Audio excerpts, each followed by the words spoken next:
'Twas the night of Thanksgiving, the carcass picked clean. Don't be so morbid, it's the turkey I mean.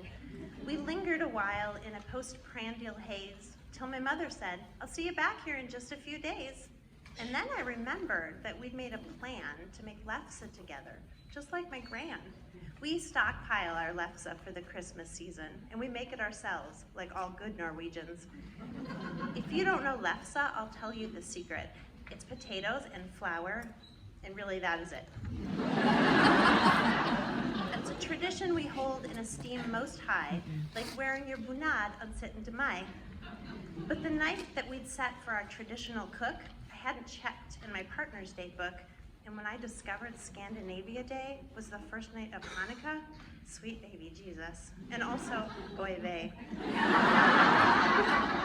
Mom wanted to celebrate our roots as Vikings. To opt out for Hanukkah would not be to her liking. When I'd married that spring, ne'er did I wonder if I chose dreidels over stockings, would that be a blunder? I stammered and studied and worried out loud, till a lone friendly voice rang through the crowd. Hang on, you make pancakes with potatoes too? Piped in my new husband, the transplanted Jew. It was perfect. We'd make latkes and lefse, and all would be right. And we could call it Heritage Night. That weekend, we donned aprons, ready to cook, and each side brought its own recipe book. For latkes, you grate taters raw in a pile, add onions, eggs, matzah meal, stir for a while, form into pancakes, fry in oil till they're brown, burn your taste buds clean off while you're wolfing them down.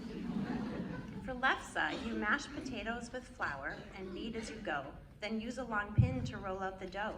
When it's thin as a crepe and even and wide, it goes on the griddle, a few minutes per side.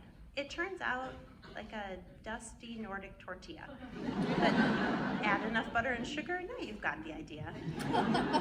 But our Heritage Night was not so merry, more sour than sweet, like a lingonberry.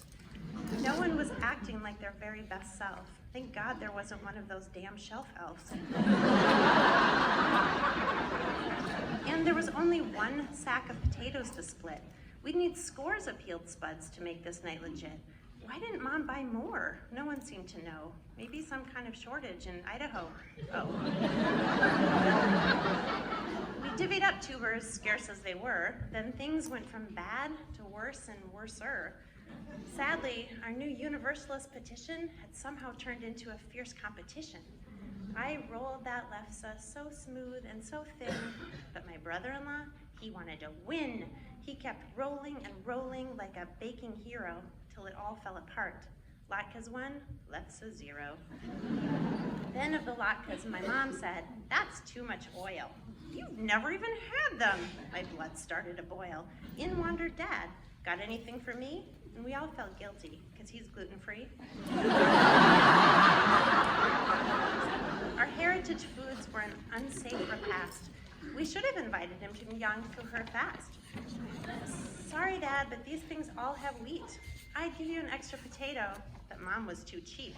The lefse had holes, the latkes half burnt. Everyone was angry and hungry and hurt. Dad was just snacking on onions and butter. And I'll admit it, I blamed my mother. The house was filling with grease and with smoke, and I couldn't resist a mean-hearted poke. Does Santa even know, I said with a sneer, that in Norway you eat the reindeer? She re-rolled that dough so furiously, and I saw we hadn't taken it seriously. This lefse connected her to her mother, and mother before that, and another, and it looked like now I might break the chain. Though at least I hadn't married a Swede. The shame.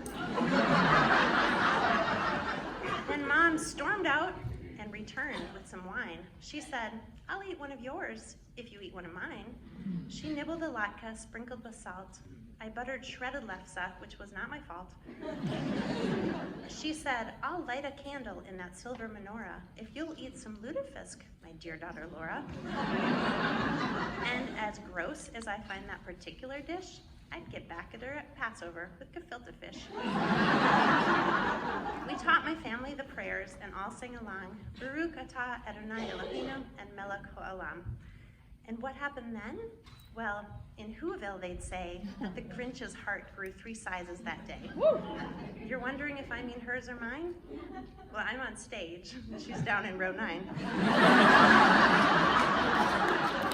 Friends, you can have your lefse and your dreidels and your trees. Keep Santa, eat reindeer, salute Maccabees, because Mom and I agree there's no need to choose between Norwegian Christians and Long Island Jews. Remember, whenever interfaith tension mounts, tradition is nice, but it's family that counts.